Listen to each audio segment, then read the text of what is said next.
Hey yo, football fans, it's another great year. It's fantasy football, fiends, grab your beer. Giving you the best draft tips for all your picks. Starts and sits to the waiver wire fix. From mock drafts galore to stats that's hardcore. Triple F does it all to have y'all screaming more. So sit back, relax, let the experts prevail. JT Magnum, SiggyGuns never fail.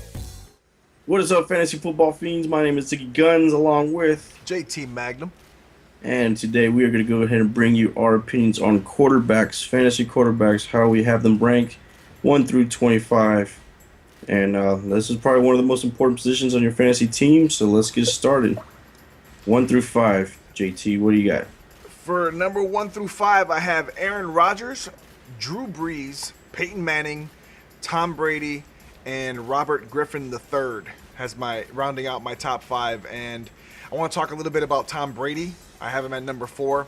A lot of people seem to have dropped him this year and dropped him down to, like, I don't know, maybe some even out of the top 10 or just into the top 10.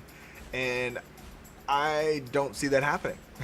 I know the Patriots have somewhat of a run game now with Stephen Ridley, but Brady is still Brady. And until he has proven that he can't throw touchdown passes and with barely any interceptions, I don't see him ever really dropping out of a top 5, in my opinion.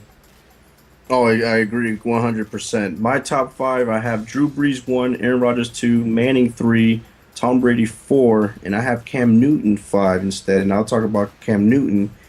I think a lot of people undervalue him. I know 5 is still a pretty high pick. I just think he had a rough sophomore slump, but I think his knowledge of the offense, another year where he can get better. He knows what his mistakes were. I'm pretty sure they worked on it during the offseason and certainly in camp. And I just think he's poised to have a very good season. And I think, maybe the running game should be a little bit better than it was before. But, he can certainly run the ball himself if he needs to. But I think the offense is going to go around them. Certainly if they're playing from behind, it's better for fantasy people. Also, he's going to be throwing a lot. But I think he's going to have a real good year. And that's why I put him 5. Yeah, and for my rest of my top 10, rounding out the top 10, I have number 6, I have your boy Cam Newton. Then I have Colin Kaepernick, Russell Wilson, Matthew Stafford, and Tony Romo. And I want to talk a little bit about Russell Wilson. This is a guy that can easily move up to number 6 spot. I don't see him as having too much of a sophomore slump. The guy threw like 26 touchdown passes, like 10 interceptions last year alone as a rookie. The guy can run when he wants to. He's always got his eyes downfield. He's very elusive. He's very smart with the ball. He's very accurate. And I just see him just getting better. So I see his numbers going up, and I see him rushing for a lot of touchdowns. He can give you pretty much 2 to 3 touchdowns a game, sometimes more. And most of those, he can get those on the ground and air. So no matter what, you're going to be scoring points with him. Yeah, exactly. He should be a force to reckon with. Probably his size is probably the reason why I have him a little bit lower. My rounding out the 10, 6 RG3, 7 Kaepernick, 8 Matt Ryan, 9 Russell Wilson, and then 10 Matthew Stafford. Now I'll go ahead and talk about Colin Kaepernick. I have him at 7. Certainly, in my opinion, he could be up to 5 and up there with Cam Newton. He just has the physical size, ability, the arm. He's pretty much all your top quarterbacks rolled into one. And I think now that he has control of the offense, unleashed, full season, that's going to be under his belt this year, I think he's going to have a monster season, and certainly something to look at if your draft strategy is a little bit different, where you're probably drafting late, and you're probably going to have to rely on the late pick quarterback. Maybe he slips, so certainly something to watch right there. And starting off the top 15 for me, I have number 11, I have Matt Ryan. Then I have Andrew Luck, Matt Schaub, Eli Manning, and Carson Palmer.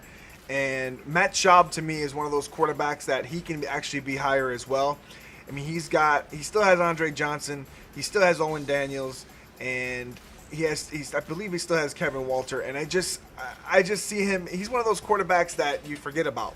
And he can throw for 4,000 yards and throw for 30 touchdowns as well. And I think as long as he remains healthy, he's a good fantasy option. I agree with Matt Schaub. I don't have him that high. I do have Romo 11, Luck 12, Vick 13, Dalton 14, and Eli Manning 15. I'll go ahead and talk about Michael Vick. I have him still up there. I know a lot of people are like, "Oh, I've drafted him and he's horrible." And now that he has Nick Foles competition, it's probably not going to be the same. But this Chip Kelly offense is made for a guy like Vick, and I just think this is what he needs. Now that the line looks like it's fixed, his concussion issues, I think Vick's going to have a pretty good year. I'm assuming he's going to win the job. He's tearing it up on preseason, and I think this is going to be a good year for him, especially now with Deshaun Jackson back. And that Chip Kelly high octane offense too. Yep. They run like 5 plays in 25 seconds or something like that. It's like ridiculous. It's crazy. Rounding out my top 20, I have at 16 Ben Roethlisberger, then Michael Vick, Andy Dalton, Jay Cutler, and Joe Flacco. And I want to talk about Joe Flacco. Joe Flacco is one of those guys that, I mean, he's getting paid all this money, and I have him ranked at number 20. The reason why is because he's consistently 23 to 25 touchdown passes and like 10 interceptions every year. I haven't seen him go really over that number, and I don't really. I still, with the way they play offense, it's always they rely on the big play. They have speed on the outside with Jacoby Jones. They have Torrey Smith, of course, and then they have their tight ends hurt, Pitta, but they picked up Dallas Clark, and they have, I believe, Asante Shanko as well. They're going to pass the ball somewhat, but that offense is still Ray Rice and Bernard Pierce. They're going to be running the ball, and they rely on the play action, and so play action and big plays, and I just don't see them as having big numbers, but he's always going to be decent for you. Yeah, that's true. I have on my 16-20 Matt Schaub, Palmer, Josh Freeman, Jay Cutler, and then Joe Flacco. I'll go ahead and talk about Carson Palmer. I think this is a relationship that's going to be, hi, nice to meet you. I finally have somebody that can throw to me with Carson Palmer of Fitzgerald, and vice versa. Fitzgerald's going to obviously be happy having Carson Palmer throw to him, and Carson Palmer's going to be happy about having someone to throw to instead of having the junk that he had in Oakland. So I think this is going to be, especially with Bruce Arians as the coach, we saw what he did with Andrew Luck last year, and we saw that offense was, everybody didn't expect the Colts to do this good, and yet here they did awesome under him, and now he's a head coach for the Cardinals.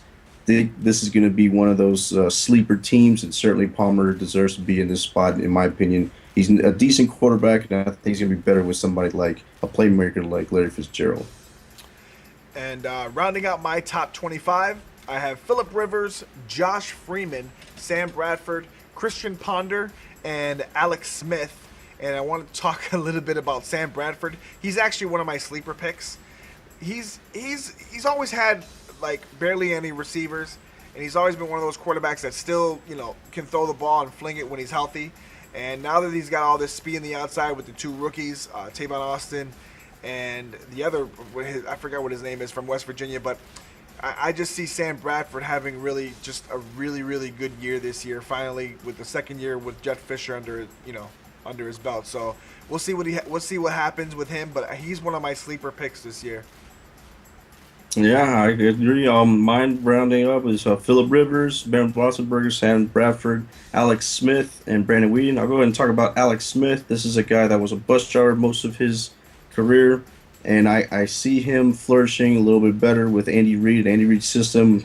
We saw what Kevin Kolb looked like under Andy Reid, and without Andy Reid, he was just a garbage quarterback. But now we can look at it as a garbage quarterback going into an Andy Reid system.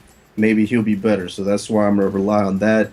The coach is going to make him a little bit better. So I see Alex Smith being able to do serviceable. Certainly somebody you could probably look at on your bye weeks or something like that. Not necessarily rely on your fantasy team, but then again, if you're picking 20 to 25 as your starting quarterback, we have to question your draft strategy. And there you have it, guys. Those are our top 25 quarterbacks, each of us. They will be in the description as well. And stay tuned. We're going to be doing running backs next. And then after that, wide receivers, and then tight ends, and then our defense, special teams, and kickers.